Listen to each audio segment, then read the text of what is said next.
And welcome back to a new video. Today we're gonna talk about how to start a revolution. So we will start talking about the main resources or the main one. I think it's the most the most important is the followers or the rebels. That a revolution, you need men will follow you after all the revolution ends. So you will need people that fight with you, that because if you fight alone you won't win a revolution. If you got next, you will have to uh, see what kind of revolution you will want. So for example, a communist, one capitalist, or to gain independence, or a fascist, a coup, or whatever, take a country. Next one you will need are guns and weapons. Without those, I don't think you can fight any revolution, because it's the main power that will fight the enemy. So you will need this to kill or to defend yourself or to attack the enemy, in order to advance and to capture territory from them until the end of the war. The part is very important, because if you have for example, a communist regime and you don't, and the people don't want it, so that's not gonna work.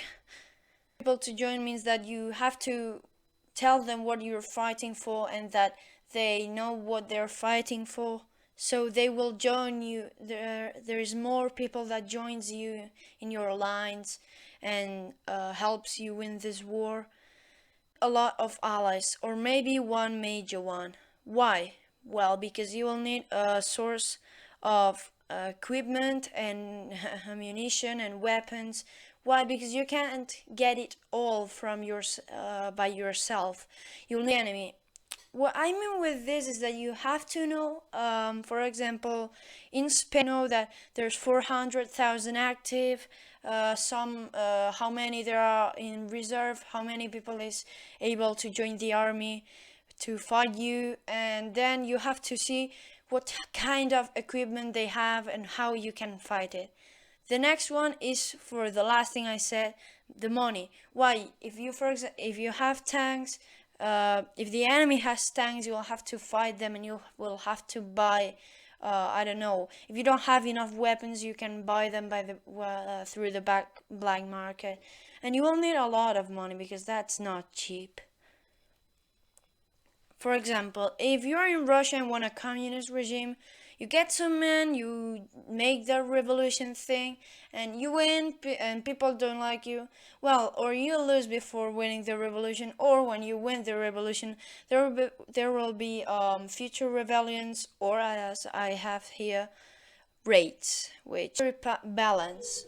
When you start a revolution, you start like this. The enemy is powerful because it has a trained army, a regular army, or whatever, and you don't have any experience in military, unless you were part of the military, like happened with Franco in Spain.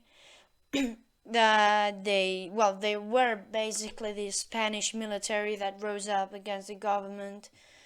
But you don't have, let's say, like, you don't have that and you just want to rebel. uh, you won't have any experience. Same for your men, unless, as I said, they were ex-soldiers. And as you may know, you must train them and equip them at all costs in order to fight the enemy properly.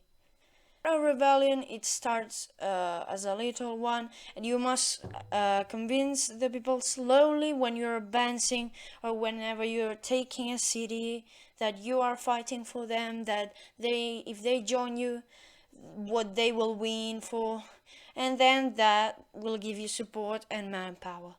Support, you will need foreign support, but if the enemy gets it instead of you, then you're basically done. Problems. So the technology nowadays has advanced, so there's a lot of this technology that you don't have access to. So for example, you could steal it or try fighting without it. That's not the best thing you could do. Before starting a revolution, you have to gather enough resources that the enemy will use, or for example, steal tanks, Satellites can see you from the space secret codes, and can detect your base as soon as they go over it. So make sure you have a safe place to keep all those resources you got, and then you will make sure that nobody invades your base and you're ready to start the revolution. Tanks and other vehicles are difficult. Tanks and other vehicles are difficult to fight, especially today, because they have advanced a lot. They're not like the World War II or the First World War tanks. So make sure you have something to fight those things. Maybe you win, but this will leave a huge impact on your losses, and there will be a lot more casualties. So make sure you have like RPGs or bazookas or whatever you need to fight those things. The aftermath. Of course, there are consequences by the war. There are consequences. So first of all, before trying to rebuild all your country, set up a government and start putting things in order before doing all those things. And then when you got all in its place, then you can start building things and rebuilding whatever you have to do.